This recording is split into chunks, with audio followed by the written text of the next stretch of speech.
dando sequência à nossa programação, agora já são 18 horas, vamos falar sobre transformação digital nos supermercados. O que é e como começar? Quem vai falar é o Gabriel Junqueira.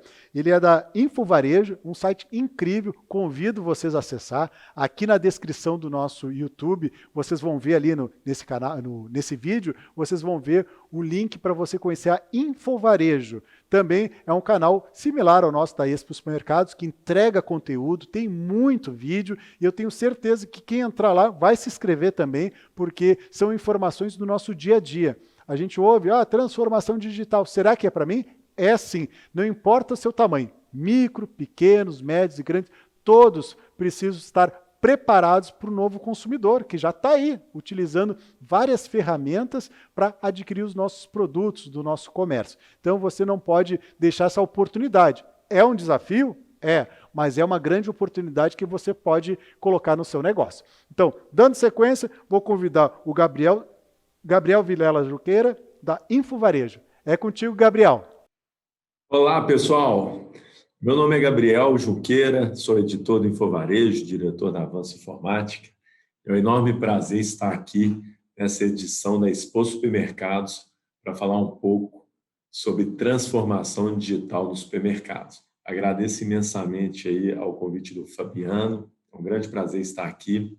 Infelizmente era para estarmos juntos aí no estúdio em Campinas, na Mix Fiscal, mas, sem dúvida, teremos uma oportunidade em breve. Mas vamos lá, que meu tempo está bem curto. O Fabiano me deu a missão de falar sobre esse tema em 25 minutos. Então, eu preparei um conteúdo bem interessante, bem sucinto. Vou ter que ser, às vezes, um pouco objetivo, mas depois a gente tem muito material no Infovarejo sobre esses temas. Também eu fico à disposição. Vou deixar meus contatos no final para a gente bater esse papo, combinado? Então, vamos ao que interessa. Vou compartilhar minha tela aqui. Foi. Bom, o tema da minha exposição é falar um pouco do que é a transformação digital e como começar. Por quê, pessoal? Muita gente tem escutado praticamente diariamente sobre a transformação digital e muitas vezes eu vejo que falta uma definição sobre isso. E é natural, por ser um conceito novo, nós não temos uma definição exata, nós não temos uma definição estabelecida, né? Mas a gente já tem, sim, uma clareza sobre o que isso significa, o que engloba o conceito. Então, começando, antes da gente falar do que é a transformação digital, eu vou falar um pouco de onde que ela surgiu e por que ela surgiu. E até para entender um pouco a essência desse fenômeno.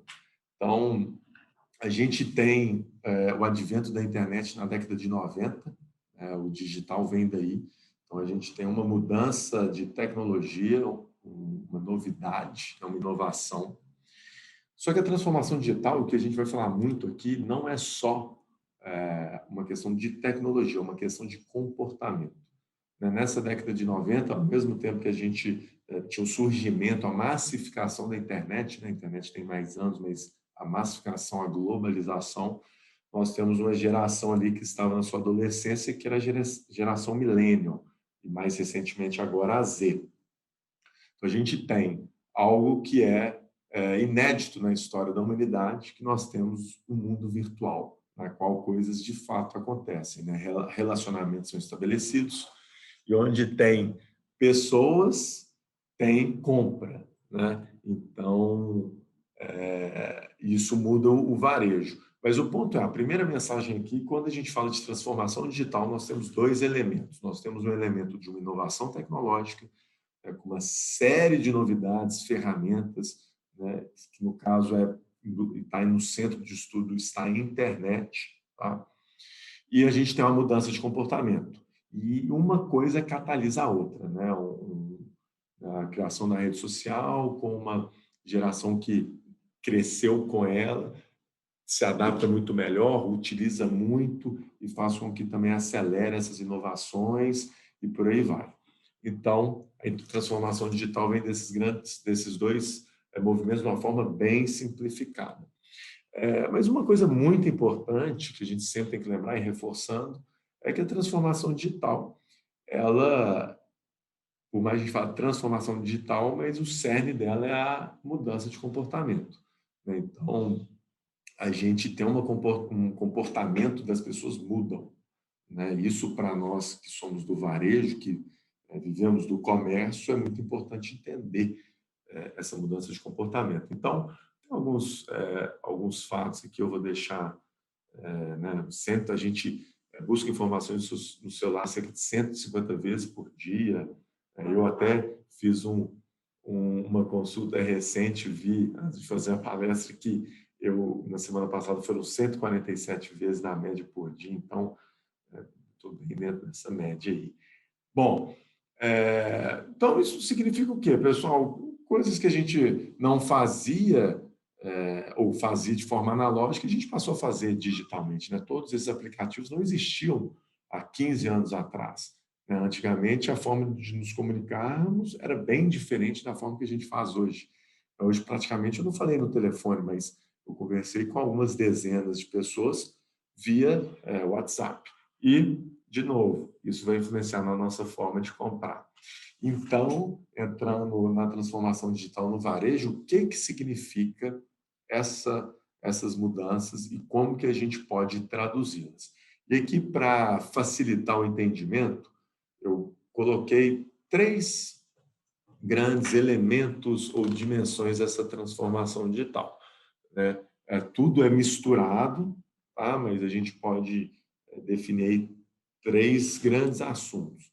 Uma é a integração dos ambientes online e offline, que basicamente nós estamos falando aí da omnicanalidade, né? O e-commerce, o app de vendas, né? No mobile, os marketplaces, aí o conceito de omnicanalidade já está bem difundido, né? O seu cliente tem uma experiência única, independente do canal. O cliente compra da marca, ele enxerga a marca, ele não enxerga o canal. Se ele tiver uma experiência ruim na sua mídia social ou no seu aplicativo mobile, ele vai entender que ele teve uma experiência ruim com a sua empresa, né? Isso vai afetar os outros canais. Mas o contrário também é realidade, é verdade.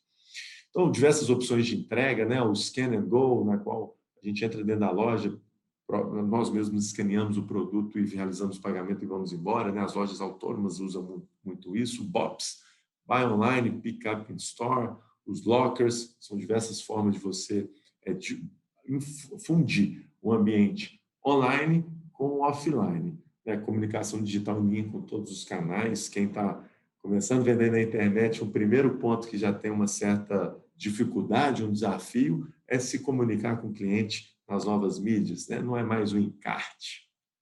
Bom, experiência e fidelização é um grande tópico, porque é o seu relacionamento com o cliente, ele mudou, né? Se o comportamento do cliente mudou, a forma que ele se comunica, o que ele valoriza mudou, a sua forma de se comunicar, de estabelecer um relacionamento com ele também mudou. Então, a gente tem utilização de self-checkouts, outras tecnologias para diminuir o atrito no PDV, o frictionless retail, o varejo sem atrito. A experiência da loja mais fluida. Grande ponto aqui, muito importante, a gente vai ter palestra aí do Bruno, da Mercafácil, um grande parceiro nosso. Promoções exclusivas para determinados consumidores, a personalização das ofertas, uma comunicação individualizada. Eu quero conversar diretamente com um determinado cliente, oferecer algumas promoções exclusivas para ele, para eu levá-lo para a minha loja. Isso já é possível. Outro ponto que o pessoal fala, mas isso não é tão digital. Sim, mas entra na mudança de comportamento.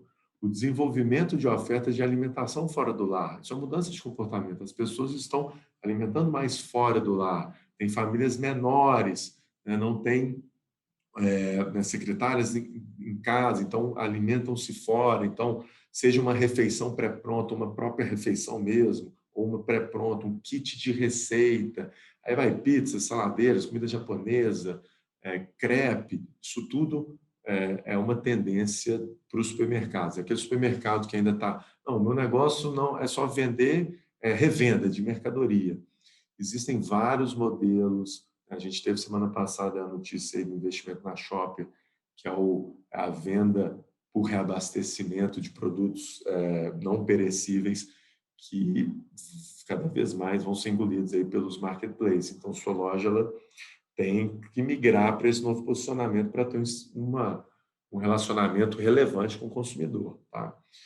Investimento nos perecíveis também está super ligado a isso, né, com frescura e qualidade, principalmente hortifruti, açougue e padaria.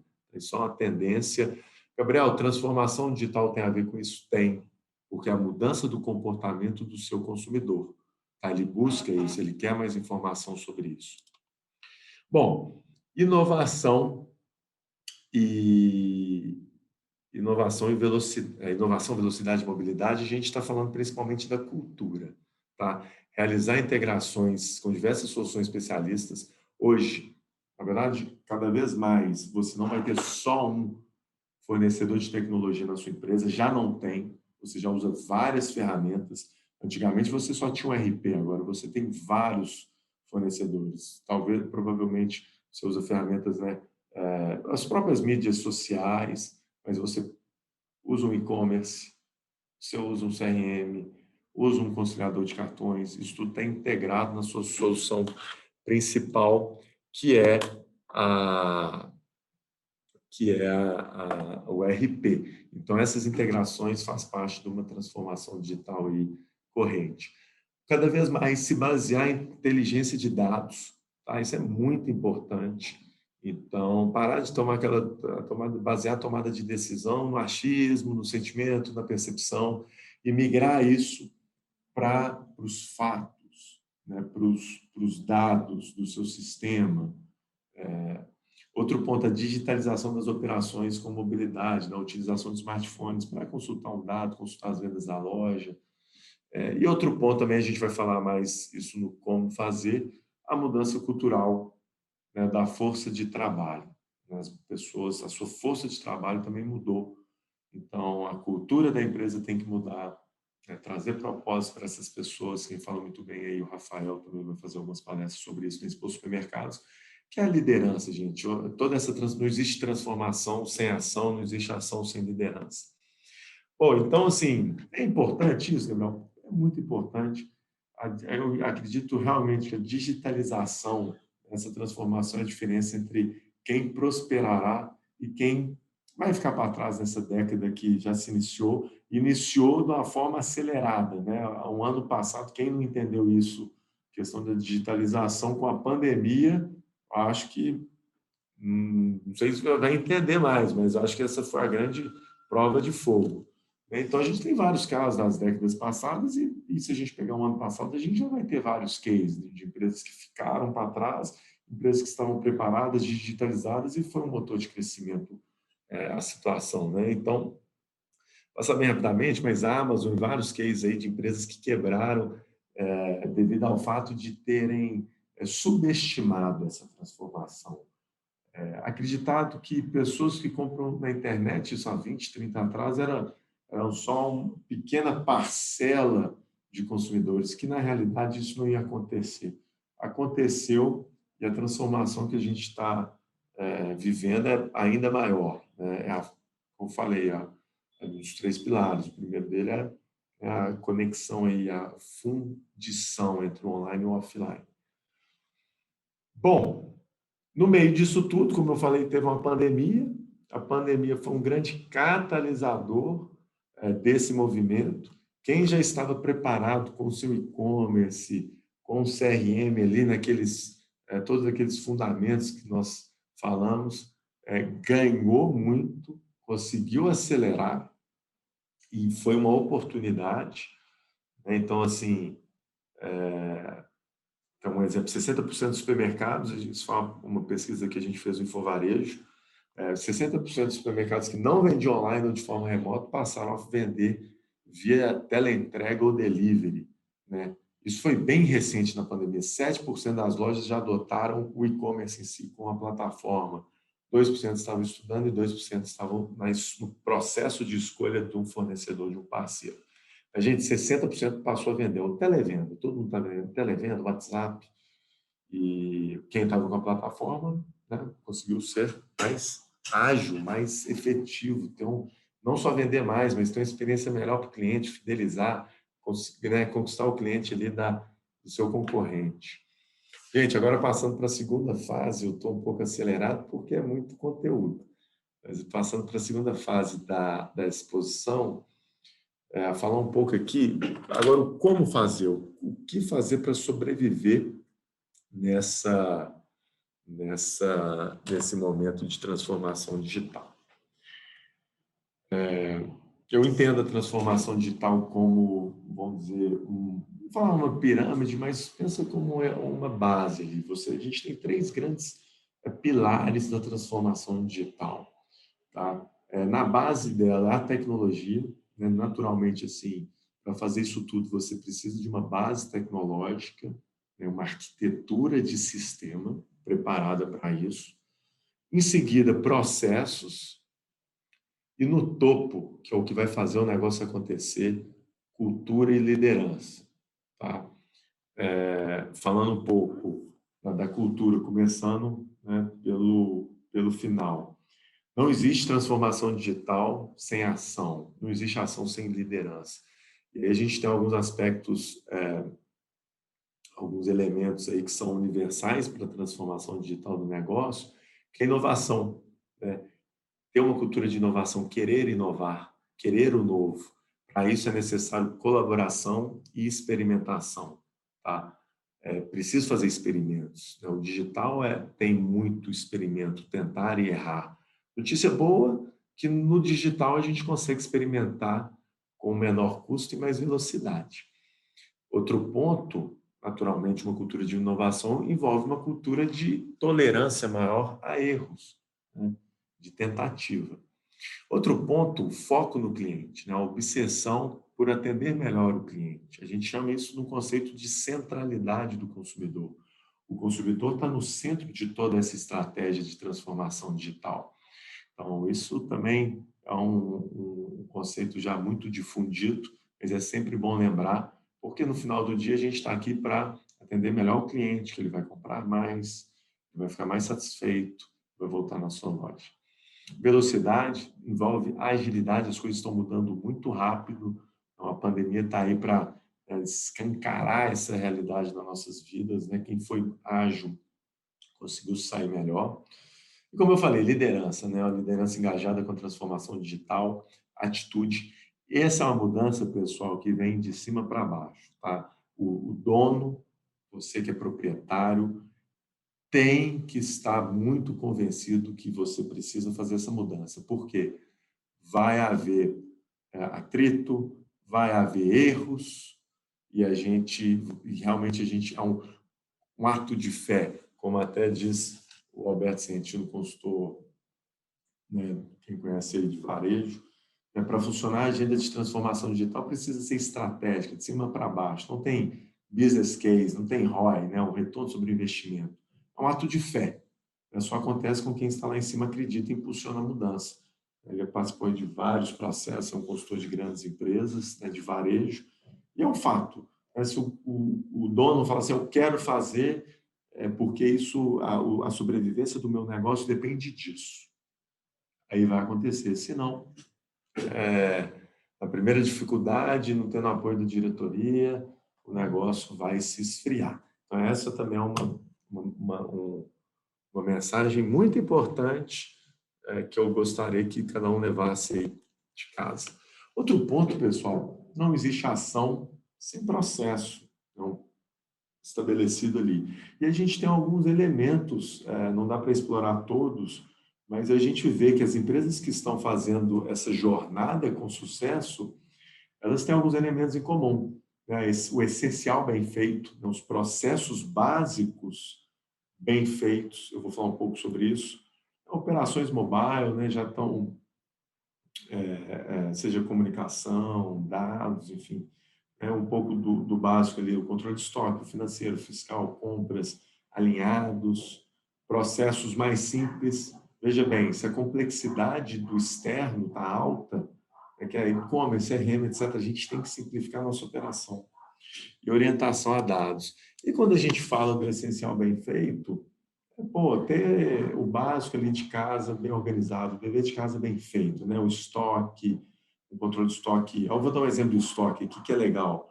Na pandemia, eu vi que uma das maiores dificuldades para quem teve que virar a chave para uma operação online foi confiar no estoque virtual. Então, o estoque do sistema, porque aí você vai plugar um e-commerce para ele já, para você ter produtividade e conseguir vender, plugar o e-commerce no seu sistema. E se você não confia no estoque, você vai ter ruptura para o cliente. Você vai cometer o maior erro, que é vender uma mercadoria e não entregar para o cliente, ter insatisfação, ele nunca mais vai voltar na sua loja. Então, a gente viu o quê? Você não controla o estoque do dia para a noite. Por quê? Porque o estoque envolve muito processo, muita disciplina. Agora, quem tinha isso, rapidamente já foi para o online, porque o processo fica muito mais ágil. Fiscal, mesma coisa, crescer sem segurança tributária, segurança fiscal. Então, financeiro, vendas, né, com o PDV ali operando bem. Então, assim, esse essencial ele é importante para deixar a casa arrumada e você fala assim, vamos fazer um a mais. Vamos fazer, né, botar um CRM, mudar a nossa comunicação com o cliente. Se você está tendo problema de básico, realmente a gente tem que olhar para casa, fazer o dever de casa, para depois dar um passo mais arrojado, tá? Esse é um aprendizado que a gente tem visto. E o terceiro elemento, que é a tecnologia, né? Então, nós temos a ação, a liderança, seguindo um processo, mas também a gente precisa de ferramenta para fazer isso tudo acontecer. Senão, não seria transformação tão digital assim. A gente tem alguns elementos que são orientação API, nuvem, microserviços, é um pouco mais técnico, conceito de ecossistema, né? Eu falei um pouco dos parceiros, utilizar o especialista em cada coisa, em cada matéria para trazer para a sua empresa, e dados, né? Olhar para dados, ter orientação a dados, isso é muito importante. E aí eu vou falar principalmente da nuvem, que é um ponto, eu acho que elementar e central, né? Para quem não conhece a nuvem, a computação em nuvem é quando você, ao invés de ter uma infraestrutura interna na sua empresa de servidor, né, e com o servidor vem toda uma, né, a infraestrutura ali de ar-condicionado, lugar seguro, no break, etc. Você tem que ter uma equipe ali para operar aquilo, né, backups, etc. A nuvem, toda essa estrutura, ela está, vamos dizer, num servidor externo, uma Amazon Web Service, uma Azure, um Google, enfim. E por que isso é importante? Porque simplifica a operação, você também deixa o seu sistema, a sua inteligência ali, ela está no digital, que você consegue integrar de uma forma mais fácil e mais ágil, né? Então, começando ali com os operacionais mais baixos, né? Você não tem servidor na loja, você consegue focar, sabe aquele, o servidor parou, tem que dar manutenção do servidor, teve um ataque de hacker, né? Sequestraram os dados, que isso acontece. Esquece isso, não tem essa dor de cabeça, a equipe consegue focar no negócio. Isso fica por conta do seu fornecedor de software. Quando a gente falou da velocidade, que é importante, então um sistema em nuvem, né, ele, principalmente se for orientado a API, ele é muito mais fácil de se integrar, tá? Com soluções especialistas, muito mais ágil. Então, você consegue ter uma facilidade maior, uma agilidade maior ali, também de integração. Mobilidade, flexibilidade, você acessa de qualquer lugar, né? Você consegue acessar pelo seu celular, você não precisa estar presente na loja, você consegue acompanhar operações, está fazendo outras coisas estratégicas, performance, nem se fala, e segurança, né? Essa infraestrutura ela é muito mais segura do que provavelmente a maioria, certamente, do que os servidores, tanto em termos de dados em si, backup, né, ataques de hackers. Você não tem uma VPN aberta, né, para conectar uma loja que é uma porta aberta para um invasor. Então, a nuvem, pessoal, de fato, assim, a gente tem que olhar para esse ponto de vista mais técnico e avançar nesse sentido, que isso vai facilitar muito a sua vida. Se você está trocando software hoje, seu supermercado, né, da sua loja e não está considerando a nuvem, é algo que tem que ligar um sinal amarelo ali e falar, olha, faz sentido, se você já vai trocar para algo que esteja preparado para essa transformação. E eu falo, pô, é tão importante assim, olha só esse relatório de 400 startups selecionadas, tá? Retail Tech, não são startups focadas em retail, em varejo, selecionadas. Hoje no Brasil estima-se que existam mais de 5.000, que cada uma aqui, ela resolve um problema específico do varejo, né? Desde e-commerce, a operações, a logística, a internet das coisas, né? Então, assim, é um mundo. E você tem que entender que você tem que ter uma arquitetura de sistema, uma arquitetura de inteligência que seja facilmente integrável ou tenha flexibilidade para integrar e agilidade necessária. Pessoal, bom, chegando aqui na nossa etapa final, respeitando os 25 minutos aí que o Fabiano me deu para a gente passar esse tanto de coisa, é muito conteúdo, tem muita coisa no Infovarejo. Mas eu gostaria de deixar uma mensagem que é importante, uma mensagem principal, que assim, boa parte das ações, né, para a transformação digital do seu negócio não dependem diretamente da tecnologia, tá? Assim, elas demandam gestão, processos, liderança, como eu falei, né, e ferramentas preparadas. Mas a tecnologia, pessoal, é um grande aliado nesse processo. Mas se você quer ser ágil, realmente você vai precisar de ter parceiros ali que estejam preparados para essa transformação, tá? Mas, de novo, se tem um elemento principal, realmente é a liderança, a atitude e com os processos corretos e com as ferramentas corretas. Pessoal, mais uma vez, muito obrigado. Agradeço a cada um que esteve aqui comigo compartilhando esse momento. Vou sempre estar à disposição aí no meu e-mail, agora eu tenho o Instagram, tenho que alimentá-lo mais, a correria é muito, então acaba faltando tempo. E no WhatsApp também, quem quiser mandar uma mensagem, vai ser um prazer conversar com vocês. Um grande abraço e desejo sorte a todos vocês aí nessa jornada que está apenas se iniciando. Até logo e até mais.